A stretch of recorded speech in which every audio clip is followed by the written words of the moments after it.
हम लोग आपसे बतौर ऊर्जा मंत्री बात कर रहे हैं।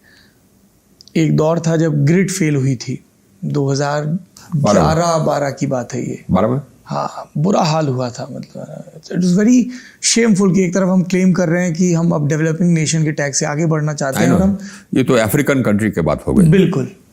और सॉरी, मतलब अफ्रीका के कुछ कंट्रीज, सभी कंट्रीज नहीं। हाँ, अभी बड़ा संभल के बोलना बड़ा पड़ता संभल है के भाई, बोलना किसी को पड़ता बुरा ना है। लग जाए। अफ्रीका कुछ कंट्रीज। जी, आप ऊर्जा मंत्री आए तो क्या चैलेंजेस थे सामने? क्योंकि जब हम 2019 के लोकसभा चुनाव को कवर करने के लिए घूम रहे थे तो हमने गौर किया कि जो सौभाग्य योजना है उसके लाभार्थियों का बहुत लाभ मिला भाजपा को भी राजनीतिक तौर पे। मतलब मुझे ध्यान है, मैं अभी पिछले दिनों अपने साथियों को बता रहा था कि मैं लखनऊ में या लखनऊ के बाहर मोहनलालगंज सीट है तो काकोरी में, तो महिलाओं ने ऐसे अपने कच्चे पक्के मकान दीवार पे दिखाया कि ये दिया और बिजली का मीटर लगाया। ब्रीफ क्या था प्रधानमंत्री का? अच्छा देखिए, प्रधानमंत्री जी का हिम्मत देखिए, गजब हिम्मत है साहब, कोई मामूली बात नहीं है। जिस समय ये प्रधानमंत्री बने उसके बाद 2015 में ये लाल किले के प्रेसिडेंट से कहते हैं कि साहब मैं 1000 दिन के अंदर हर गांव को विद्युतीकृत कर दूं। ठीक है साहब। अच्छा, उसके बाद फिर हम आए, हमको बनाए 17 में, तो हमने देखा कि हाँ साहब ज़्यादातर गांव अभी भी वैसे ही है। हमने लगा करके, अच्छा इसमें सिर्फ हमारा नहीं है, इसमें हम श्रेय देंगे अपने पूरे मंत्रालय के पदाधिकारियों का। ये मिशन मोड में हम लोगों का, और जितने राज्य हैं बिना भेदभाव के, चाहे कोई भी शासित हो, उनके पदाधिकारियों का हमने कहा कि फंड हम देते हैं, ये टाइम टेबल है, इसमें करना है। हम लोगों ने किया। हम लोगों ने 987 दिनों में देश के 1000 दिन प्रधानमंत्री ने वादा किया था, 987 दिन में हमने कर दिया। 13 दिन पहले देश के हर गांव तक हमने बिजली पहुंचा दिया, चाहे वे अरुणाचल के एकदम कोने में क्यों नहीं हो, तेजपुर से आगे क्यों नहीं हो, चाहे लेह लद्दाख क्यों नहीं हो, हमने पहुंचा दिया। किस तरह के चैलेंज आए?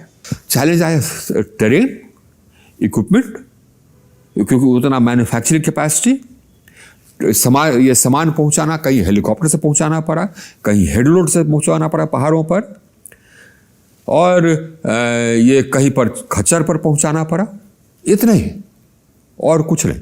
मतलब कि जितने हमारा टीम था ना पूरा यहाँ का और स्टेट का, ये कर दिया। उसके बाद फिर प्रधानमंत्री जी ने अनाउंस कर दिया सौभाग्य।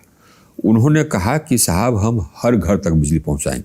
गांव में पहुंच गई, अब घर पे। अब घर तक। सोचिए इतना हिम्मत कोई अभी तक, आज़ादी के बाद से लेकर के अभी तक, जब तक कि उन्होंने अनाउंस नहीं किया, 3-3.25 करोड़ घरें बिना बिजली कनेक्शन की थी। कह देना कि हम करेंगे, कह दिया। उसके बाद फिर हम लोग कह दिया कि करना है ऐसा, तो लगे तो कर दिया। इसमें भी फिर हमारी पूरी टीम,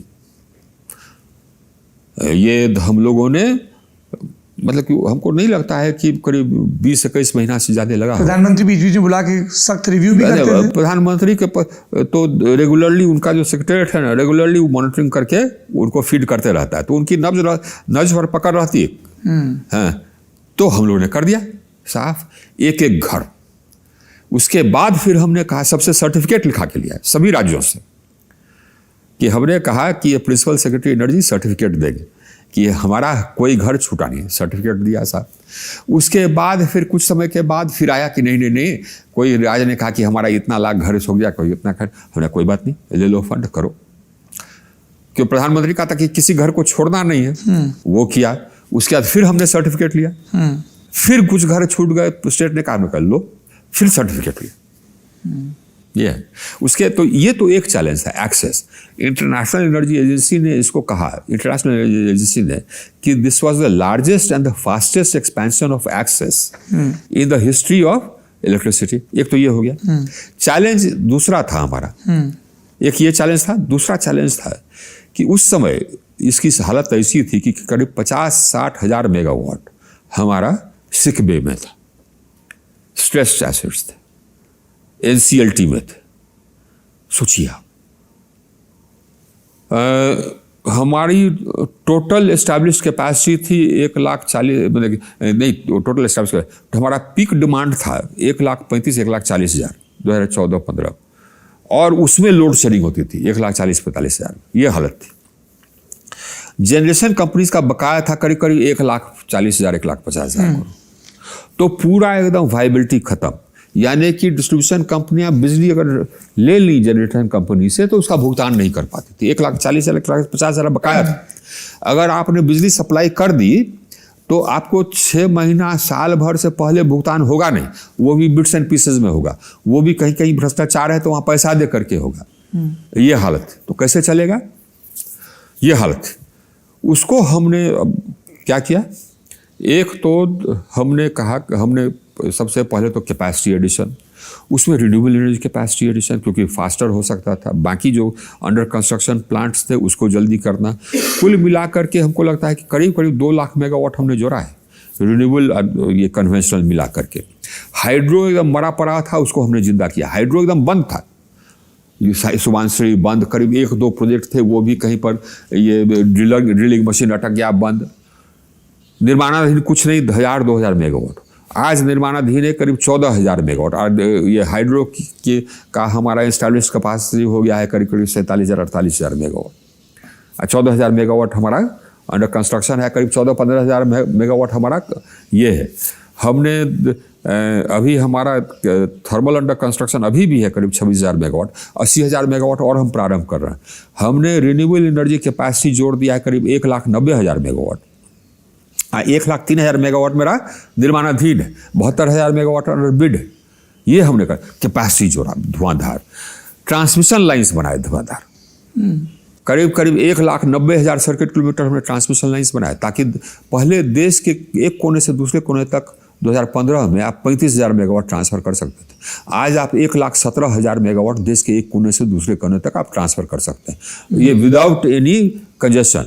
और ये आप बिजली पैदा करिए कहीं पर, त्रिपुरा में करिए, एजॉल में करिए बिजली पैदा, उसको भेजिए कोयम्बटूर में, या कोयम्बटूर में या चेन्नई में बिजली पैदा कर करके आप बेचिए उसको कश्मीर में। एक मार्केट हमने कर दिया। डिस्ट्रीब्यूशन सिस्टम को हमने मजबूत कर दिया। 2 लाख करोड़ खर्च किया, करीब 2,991 नया सबस्टेशन बनाया, करीब 3,900 कुछ पुराने सबस्टेशन का अपग्रेडेशन किया। 7.5 लाख ट्रांसफार्मर हमने नया लगाया, करीब करीब 8.5 lakh circuit kilometre HT line LT line लगाए। उसके ये सब का नतीजा यह हुआ कि ग्रामीण क्षेत्र में आज बिजली की उपलब्धता 21 घंटे है। पहले 2015 में सर्वे हुआ था, थर्ड पार्टी ने किया था 12 घंटा। आज थर्ड पार्टी सर्वे कर रही है 21 घंटा, 21.5 घंटा ग्रामीण क्षेत्र में। अर्बन एरियाज में 23.5 घंटा। जनरेटर को हमने इतिहास कर दिया। I have made generators history. हमने ये एक राइट बना दिया। पहले ये कंज्यूमर राइट्स का कोई कॉन्सेप्ट नहीं था, हमने कंज्यूमर राइट्स का एक नियम निकाला। आप ये अप्लाई करेंगे फॉर कनेक्शन, मेट्रो एरियाज में आपको 3 दिन में मिलना है, नहीं तो पेनल्टी लगेगी डिस्कॉम को। पहले 7 दिन था, हमने जो नियम बनाया 7 दिन का बनाया, उसको घटा के अब 3 दिन कर दिया। अर्बन एरियाज में पहले 15 दिन का हमने निकाला था, उसके बाद अब ठीक ठाक हो गया तो उसको हम 7 दिन कर दिया। 7 दिन के अंदर कनेक्शन नहीं मिला, पेनल्टी। अगर लोड शेडिंग करेगा विदाउट एनी राइम और रीजन तो पेनल्टी। राइट है कंज्यूमर का 24/7 सप्लाई, ये हमने कानून बना दी जी। पर इन सब के बावजूद वाइबल कर दिया पूरे सिस्टम को जी। पूरे सिस्टम को वाइबल कर दिया। जो 1,50,000 बकाया था जनरेटर्स का, आज वो बकाया घर कर करके मुश्किल से 40,000 हो गया। Current bill payment up to date हो गया है। अब अगर कोई डिस्ट्रीब्यूशन कंपनी पावर लेती है और उसका भुगतान 15 दिन के अंदर नहीं करती है तो ऑटोमेटिक उसका कनेक्शन एक्सचेंज से कट जाता है। वो एक्सचेंज से पावर नहीं खरीद सकती।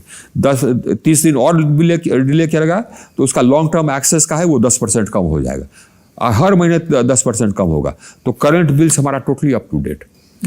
हमारे जितने कंपनीज हैं, सब पब्लिक सेक्टर चाहे प्राइवेट सेक्टर, सबका शेयर वैल्यूज हो गया है 2.5 गुना 3 गुना। आप अगर शेयर में इन्वेस्ट करते हैं तो पावर सेक्टर का शेयर का हिस्ट्री मंगा के देख लीजिए। Thank you for this tip मंत्री जी। पर लोग ये कह रहे हैं कि इन सब के बावजूद किसी विकसित देश की तरह 24 घंटे बिजली की सप्लाई, वो तो हमने नियम बना दिया। हाँ, और हम वेट पर अभी हो नहीं रही है। नहीं, हम वेट कर रहे हैं। है क्या कि जागरूकता चाहिए। हम एडवर्टाइज कर रहे थे, फिर हम चुनाव के बाद फिर एडवर्टाइज करेंगे कि साहब हमने हर डिवीजन में ग्रीवांस रिड्यूसल फोरम बना दिया है।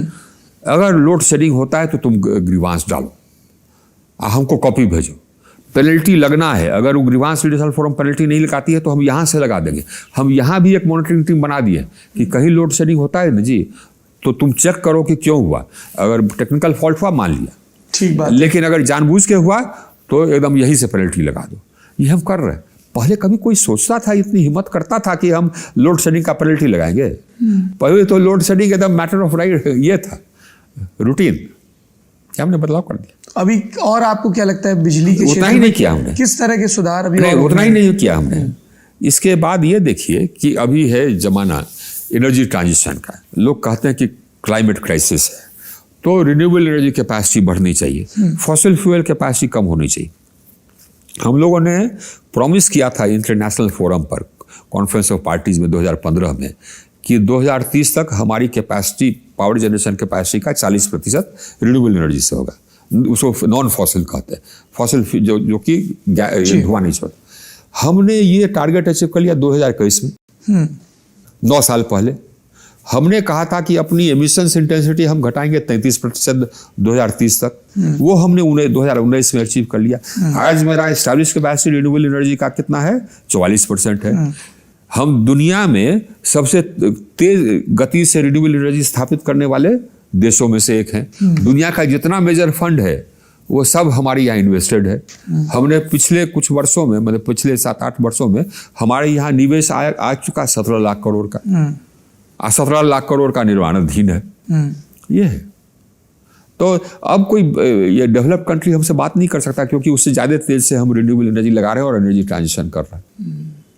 पर उपभोक्ता के स्तर पे किस तरह की दिक्कतें आती हैं? जैसे हमारे जो और IAS मित्र हैं या इंजीनियर मित्र हैं बिजली विभाग में, वो बताते हैं कि बिजली की चोरी, ये सब अभी भी। अब ये भी अच्छा सवाल पूछा आपको। AT&C लॉस करीब 2015, 16, 17 इस सब में था 27%। आज कितना है? 15.41%। कितना कम हो गया? 12%। कोई सोचता नहीं था ये संभव है, क्योंकि वो तो डिस्ट्रीब्यूशन तो राज्यों के हाथ में है जी। इसके बावजूद हमने कर दिखाया, नियम बना करके, इंसेंटिव्स डिसइंसेंटिव्स लगा करके। अब क्या लॉस मेकिंग डिस्ट्रीब्यूशन कंपनी है, PFC से, REC से, जो फाइनेंसिंग एजेंसी है, उससे लोन ले जाकर के अपना काम चलाता था।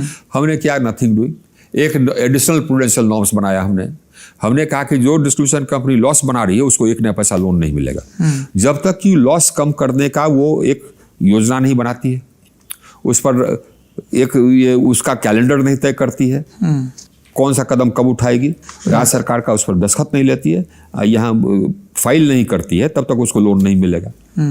ये कर दिया तो अब ये करना जरूरी है अगर आपको फंड चाहिए। कोई भी हमारी योजना है उसके अंतर्गत पैसा हम तब तक नहीं देंगे अगर आप लॉस मेकिंग है, जब तक कि आप उसके क्या क्या है, एक तो टैरिफ अप टू डेट होना चाहिए। हमारे सभी ये डिस्ट्रीब्यूशन कंपनियां का 99% डिस्ट्रीब्यूशन कंपनी का मेरा टैरिफ अप टू डेट है। उसमें टैरिफ को कॉस्ट रिफ्लेक्टिव होना चाहिए। मेरा सभी ये एकदम बिल्कुल नियम हमने बना दिया कॉस्ट रिफ्लेक्टिव होने का। हम मॉनिटर करते हैं कॉस्ट रिफ्लेक्टिव है कि नहीं। सब्सिडी राज्य सरकारें, अब केजरीवाल सरीखे लोग अनाउंस कर दिया फ्री बिजली, तो पेमेंट करो साहब। तुम चाहते कोई उपभोक्ता ना करे तो पेमेंट करो, अपने पॉकेट से तो कर नहीं रहो, ये तो पब्लिक का पैसा टैक्स पेयर मनी से करो, लेकिन करो तो और नहीं करोगे तो सब्सिडी पास थ्रू नहीं होगा। ये हमने बना दिया सिस्टम। और उसके बाद फिर ये तुम ये मत कहना कि हाँ सब्सिडी नहीं दे रहा है, और उसके बाद फिर बिजली का भुगतान तुम नहीं करोगे फिर कट जाएगा। ये सब कर दिया हमने डिसिप्लिन।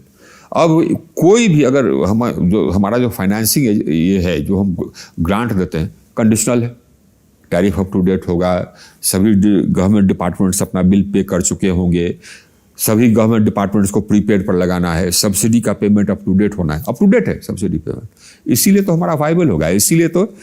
और हम मॉनिटर करते हैं बिलिंग एफिशिएंसी, कलेक्शन एफिशिएंसी, इसको ऑटोमेट कर रहा है। हमने नियम बना दिया कि सारा सिस्टम जाएगा प्रीपेड पर। सिस्टम है हमारा, टेलीविजन प्रीपेड है, बिजली क्यों बिल्कुल बिल्कुल सही व्यवस्था है वो प्रीपेड वाली। ये बिजली क्यों नहीं प्रीपेड होगा? हमने नियम में डाल दिया कि कोई नया मीटर लगेगा तो प्रीपेड लगेगा। सब जगह स्मार्ट प्रीपेड लगा रहे हैं। अब वो गरीबों को भी फायदा है। आज हमारे पास 20 रुपया है तो 20 रुपये के लिए रिचार्ज कर लिया। पहले तो महीना भर का देना पड़ता था, है ना, 500 रुपया हो महीना भर का।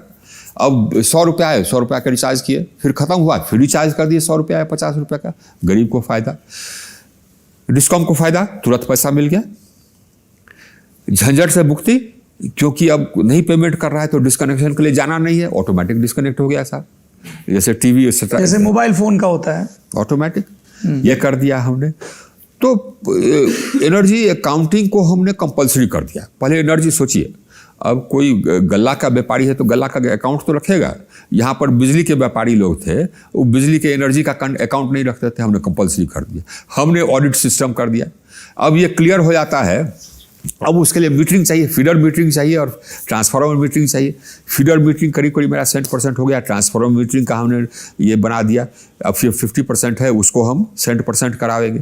तो अब ये क्लियर हो जाएगा कि किस डिवीजन में कितना आपका यहाँ चोरी है। क्योंकि एनर्जी काउंटिंग है कि आपने 1000 यूनिट लिया, उसमें से बिलिंग किया आपने 700 यूनिट का, तो 300 यूनिट तो चोरी हो गया।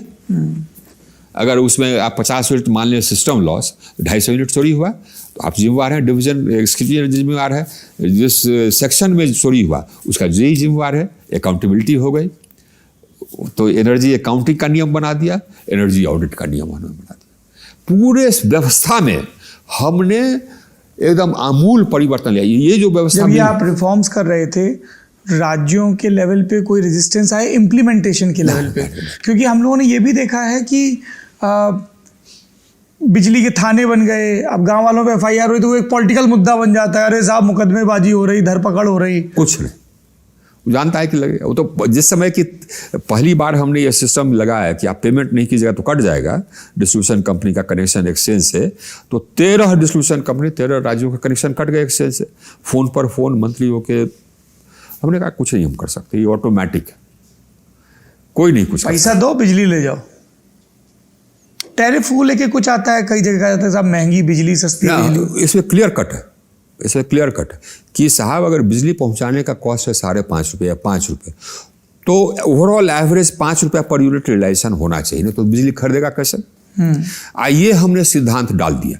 ये फोरम ऑफ रेगुलेटर्स का बैठक बुला करके जितने रेगुलेटर सबको हमने समझा दिया। सबको हमने कह दिया कि ये तो रूल हो गया, रूल इज लॉ। आपका काम है उसी के अनुसार काम करना, नहीं तो आप भी उसको रूल का वायलेशन करेंगे। इसमें हमने क्लियर कर दिया। इसमें देखिए साहब, कहीं कुछ it's nothing personal, it's nothing sir, कोई सेंटिमेंट का नहीं है। अगर आप रूल का वायलेशन करोगे, लॉ का वायलेशन करोगे, हम प्रोसिक्यूट कर देंगे आपको, चाहे आप कुछ हो, ये CMD हो डिस्कॉम के या रेगुलेटर हो। You violate the law, you will get prosecute, plain and simple. हमारा क्लियर है, सब जानते हैं।